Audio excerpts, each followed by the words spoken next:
When those who reveal the truth become casualties, can we trust what we know about war? Right now in Gaza, journalists are dying on the front lines, not by accident, but as direct targets. In just one recent airstrike, 5 reporters, including prominent Al Jazeera journalist Al-Sharif, lost their lives. Israeli officials claim some of these journalists were linked to militant groups, but both Al Jazeera and the journalists themselves have publicly denied these allegations. Around the world, outrage is growing. British Prime Minister Keir Starmer's spokesperson voiced grave concern over the repeated targeting of journalists, demanding thorough and independent investigations. Starmer also reminded everyone that reporters covering conflicts are protected under international law and must be able to report independently without fear. Why does this matter to all of us? Because when those who gather the facts are silenced or discredited, the truth itself comes under attack.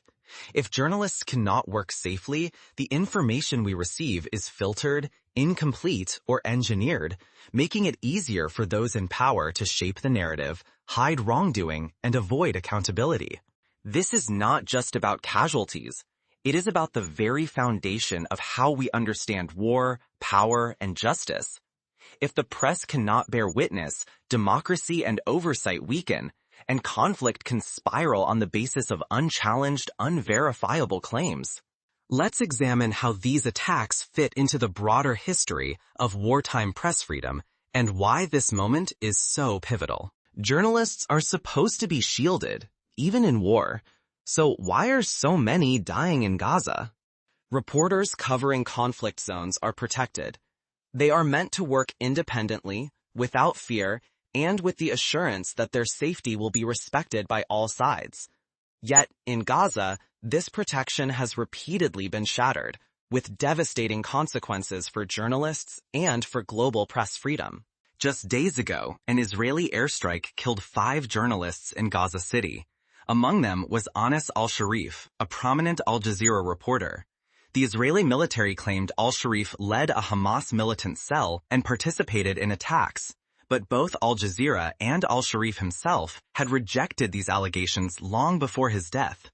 Despite these denials, Israel had been openly threatening to target Al-Sharif for several weeks, accusing him of being more than just a journalist.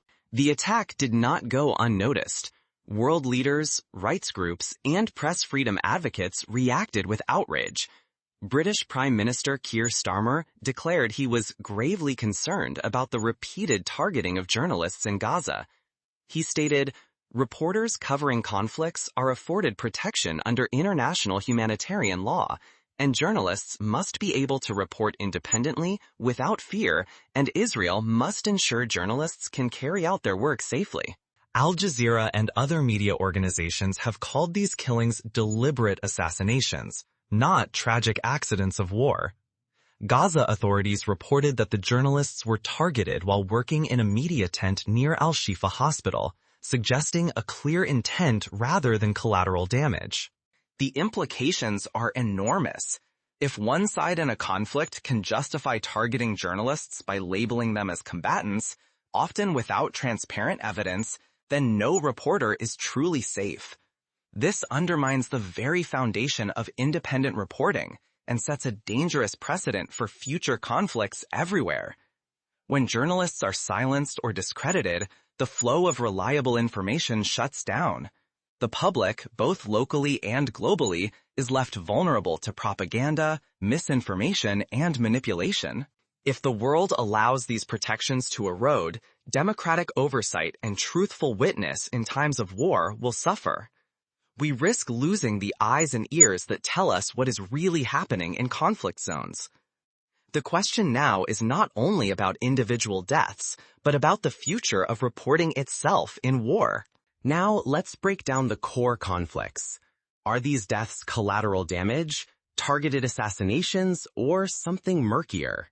Who really gets to decide if a journalist is a genuine threat or just inconvenient?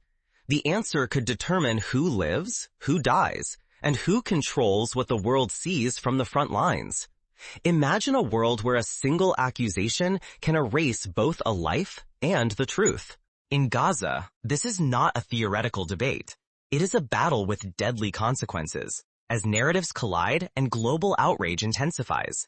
When Al Jazeera reporter Anas Al-Sharif and 4 of his colleagues died in an Israeli airstrike, the Israeli military insisted Al-Sharif was a Hamas operative tied to rocket attacks.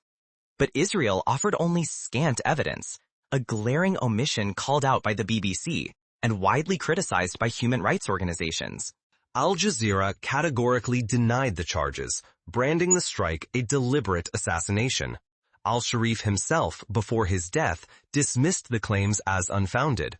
Leading press freedom groups, like the International Federation of Journalists and Britain's National Union of Journalists, demanded an independent probe, arguing that only outside scrutiny can pierce the fog of war and reveal the truth. British Prime Minister Keir Starmer voiced his grave concern over what he described as the repeated targeting of journalists in Gaza.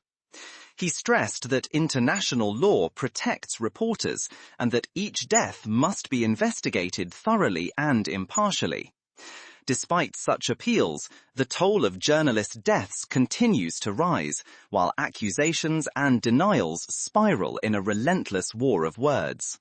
Some officials and rights defenders openly accuse Israel of deliberately targeting journalists whose reporting is inconvenient or embarrassing. Others maintain that Israel's actions are tragic but necessary in a dangerous conflict zone. The end result? Ordinary people are left in a haze of doubt, unsure whom to believe as the cost of confusion grows. The stakes here are enormous. When governments justify attacks on journalists by branding them enemy operatives without transparent and verifiable proof, they risk turning news into propaganda and intimidating the press into silence. Al Jazeera warns that this chilling effect reaches far beyond Gaza, endangering the very future of independent war reporting everywhere. As one analysis bluntly stated, the targeted killing of an Al Jazeera correspondent in Gaza was a notable moment, even for a war that has been remarkably blood-soaked for journalists. Each attack erodes our ability to witness reality and chips away at the truths we desperately need from the front lines. If the world accepts these blurred lines between security and silencing, all wartime reporting could soon be reduced to government-approved stories. Public trust in journalism, already dangerously fragile, might collapse altogether. And if the truth is the first casualty, what hope remains for justice or peace? So how did the world respond to these attacks? And what does it mean for the future of news from conflict zones? Let's look at the reaction and the ripple effects shaping global understanding. What is truly at stake if frontline reporting vanishes? Are we ready to face a world where the truth itself goes dark? If you think the loss of journalists is just another headline, consider this. Without them, entire wars could be fought in secrecy, and you would never know the real story. Imagine a reality where every journalist in a war zone is marked as prey, where the tools of their trade, the camera and the notebook, become targets instead of shields. In Gaza, the intentional killing of reporters has sent shockwaves across the global media landscape. The message is blunt and terrifying. Uncovering the truth has become a gamble between life and death. Prime Minister Keir Starmer underscored the seriousness of the crisis, voicing grave concern after 5 journalists were killed in a single attack. Leading international journalist unions warned that such violence signals a calculated assault on press freedom. If you step onto the front lines, you may never return. The risk is no longer hypothetical. But the damage does not end with individual tragedies. If this climate of fear spreads, the fallout could be disastrous for everyone. Picture conflict zones with no independent witnesses left, where only official statements and tightly controlled images escape to the outside world. History is full of grim lessons. When reporters are silenced, atrocities multiply in silence, and propaganda thrives unchecked. With no journalists present, we risk blindly stumbling into more bloodshed and injustice. As Starmer and other world leaders have warned, silencing the press removes the final barrier against unrestrained violence and the abuse of power. When independent reporting is crushed, democracy weakens, and the truth is whatever the powerful claim it to be. We are teetering on the edge. Will the terror that claimed lives in Gaza set a new normal everywhere? Are we about to witness a world where conflicts unfold in total darkness, leaving us to guess at reality? The stakes could not be greater. The survival of truth, accountability, and our very ability to know the world as it actually is. So what can be done to protect journalists and ensure the truth survives? Let's look at the urgent steps needed to defend press freedom worldwide. Think your voice does not matter in the fight for truth? Every time a journalist is silenced, the risk grows that you and everyone else will be left in the dark when it matters most. It is easy to feel powerless when reporters are killed in distant war zones. But the real battle for press freedom is not just on the front lines. It is also waged in parliaments, courtrooms, and even in your own home. Groups like the International Federation of Journalists have shown that public pressure and government action can force change. These interventions are not empty gestures. They have led to real accountability, such as independent investigations and, at times, new protections for reporters. After 5 journalists lost their lives in a single Israeli airstrike in Gaza, British Prime Minister Keir Starmer's spokesperson voiced grave concern. Rights organizations across the globe echoed this alarm, making one demand clear. Each killing must be fully and independently investigated, and no perpetrator, no matter how powerful, should escape justice. But governments are not the only ones with power here.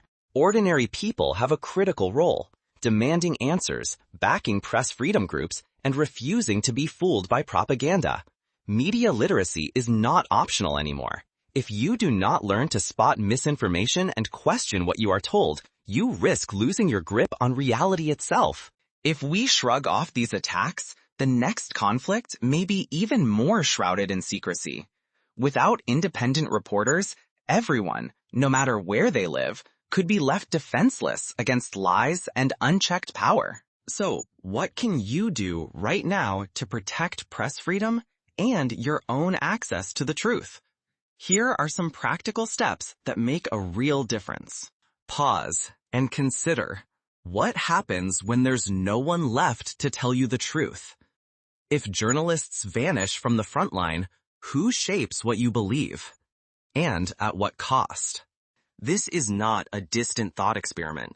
In Gaza, the repeated targeting of reporters has sent shockwaves through world leaders, rights groups, and everyday people. Only days ago, 5 journalists, including a well-known Al Jazeera correspondent, lost their lives in a single airstrike.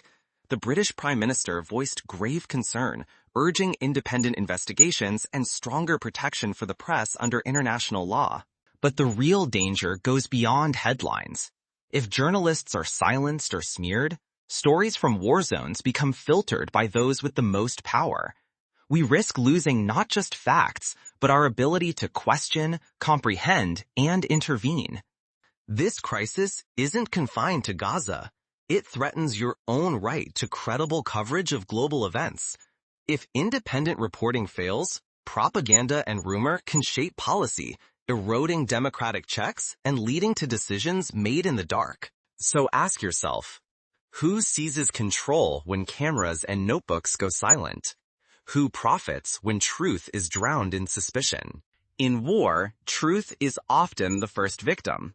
But viewers, readers, and sharers are not helpless. Hold power to account. Scrutinize your sources.